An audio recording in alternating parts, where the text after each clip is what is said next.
Hi, and welcome to SiteSteer.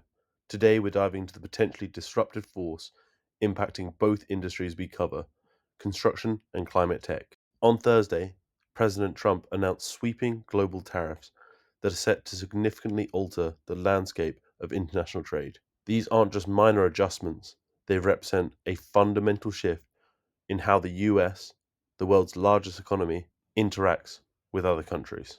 Let's be clear. Historically, trade tariffs have often led to increased costs for consumers and businesses. The studies, such as those by the Peterson Institute for International Economics, repeatedly show that tariffs can disrupt supply chains and inflate prices. This could mean everything from structural steel and skyscrapers, wind turbine components become more expensive. Consider solar panels, reliant on global supply chains for polysilicon and other materials.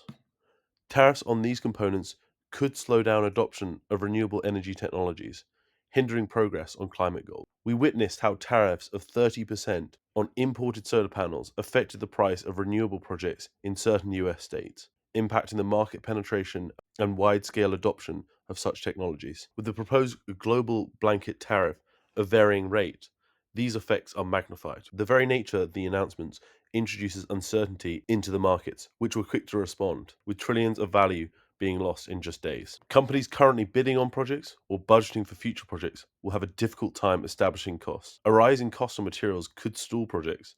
It limits the builder's ability to estimate costs accurately, and the rising costs can decrease the amount of projects governments and corporations feel they can reasonably tackle, causing overall stagnation.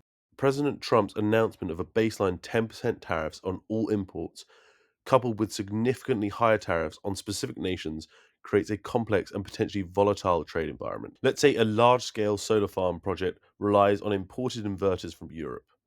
A significant tariff could make those inverters prohibitively expensive, potentially forcing the project to switch to less efficient or even less suitable domestic alternatives. In the construction world, a bridge project using specialized steel from Asian suppliers could face massive cost overruns, leading to delays and potential infrastructure budget crisis. Whilst Trump has put the tariff in to boost the US economy and protect US jobs, these tariffs can create an uneven playing field, potentially putting some domestic companies at a disadvantage. With the retaliatory 34% reciprocal tariffs on imports of US goods announced by China, and the EU still pondering its response, it's clear how this situation could quickly spiral into significantly higher prices globally. As these new policies on Thursday emerge, vigilance is vital for both construction and climate technology spaces, as the effects will deeply impact not just these industries, but the global economy as a whole. Thanks for watching the video. Please like and subscribe to the channel if you enjoyed the content today. Also, please check out our blog in the description below, where you'll find additional articles and links to our podcasts.